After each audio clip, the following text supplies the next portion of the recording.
नमस्कार. श्री स्वामी समर्थ सर्वांना. बऱ्याच जणांना असा प्रश्न पडतो की स्वामींची रोज उपासना कशी करावी. तर आजच्या व्हिडिओमध्ये आपण स्वामी समर्थ महाराजांची दैनंदिन उपासना कशी करावी याबद्दलची माहिती पाहणार आहोत. त्यामुळे व्हिडिओ शेवटपर्यंत नक्की पहा.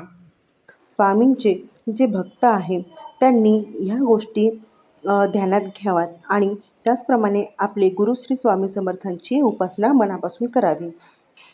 स्वामी समर्थ हे स्वतः अतिरिक्त सोवळे ओवळे अवडंबर अवाजवी कर्मकांडांच्या विरुद्ध होते, हे आपण लक्षात घेतले पाहिजे. आणि स्वामी समर्थ महाराजांची भक्ती उपासना करताना अतिशय साध्या सोप्या पद्धतीने करावी.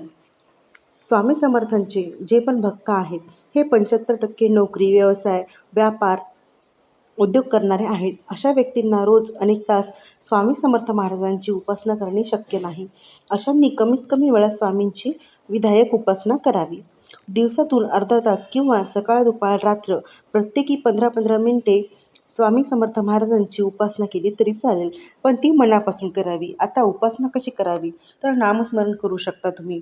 15 मिनिट स्वामी महाराजांचे नामस्मरण तुम्हाला करायचे आहे.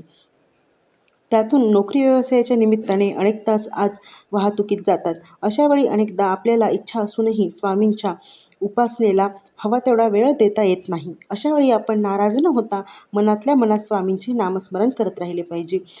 ते सुद्धा पुरेसे आहे. नामस्मरण बसल्या जागी करण्यास आपल्याला कोणतेही बंधन नाही. बस, ट्रेन, टॅक्सीत बसून स्वामींचा नामजप शांतपणे करू शकता. त्यासाठी घरी पूजा करायलाच पाहिजे असे अजिबात नाही. वेळ नसेल तर काय करणार आहे. स्वामींच्या भक्त व उपासक परिवारात महिला वर्ग खूप मोठा आहे. आजच्या महिला सारे काम सांभाळून त्यांना नोकरी व्यवसाय सांभाळायचा असतो. हा महिला वर्ग स्वामी समर्थांच्या भक्तीत लीन असतो, परंतु वेळेअभावी स्वामी समर्थ महाराजांची पूजा अर्चा करायला वेळ मिळत नाही. अशा वेळेस बसल्या जागी वेळात वेळ काढून त्या स्वामींचे नामस्मरण करू शकतात. ही गोष्ट दिलासादायक आहे. नामस्मरण करायला वेळेचे बंधन नसते. महिला वर्गाने जेवढी जमेल तेवढी स्वामींची सेवा करावी.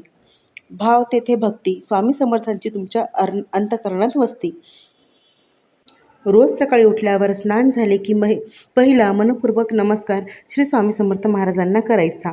आपली नेहमीची देवपूजा झाली की 5 मिनिटे शांत बसून स्वामींचे ध्यान मनातल्या मनात करायचे. स्वामींचा महत्त्वाचा ग्रंथ आणि स्वामींच्या अवतार लीला कथन करणारा आद्य ग्रंथ गुरुलीलामृत किंवा श्री स्वामीचरित्र सारामृत या ग्रंथाचे पूर्व पश्चिम आसनचटेवर बसून जर तुम्हाला शक्य असेल तर 3 अध्याय आणि शक्य नसेल तर 1 अध्याय शांतपणे वाचावा व मनन करावे. सकाळी नोकरी व्यवसायाच्या गडबडीत संपूर्ण 1 अध्याय वाचणे शक्य नसल्यास गुरुलीलामृताचे 11 श्लोक पठण केले तरी स्वामींची मोठी सेवा होईल. मनपूर्वक ही सेवा करा. त्याच वेळेस पुढील मंत्र स्वामी भक्तांनी 27 वेळा पठण करावा. विश्वंभरा विश्वंभरा स्वामी समर्थ विश्वंभरा. दुपारी ऑफिस, नोकरी, व्यापार, व्यवसायाच्या ठिकाणी हा मंत्र 11 वेळा म्हणा. तो म्हणजे ओम स्वामी ओम. आणि सायंकाळी तुम्ही ऑफिसवरून नोकरीवरून आल्यानंतर हातपाय वगैरे स्वच्छ करून फ्रेश होऊन तुम्ही देवाजवळ 5 मिनिटं बसून जरी श्री स्वामी समर्थ या मंत्राचा जप केला तरी चालू शकणार आहे. तर अशा प्रकारे तुम्ही स्वामींची नित्यसेवा करू शकता. तर तुम्हाला जर व्हिडिओ आवडला असेल तर व्हिडिओला लाईक करा. चॅनलवरती नवीन असाल तर चॅनलला सबस्क्राईब करा.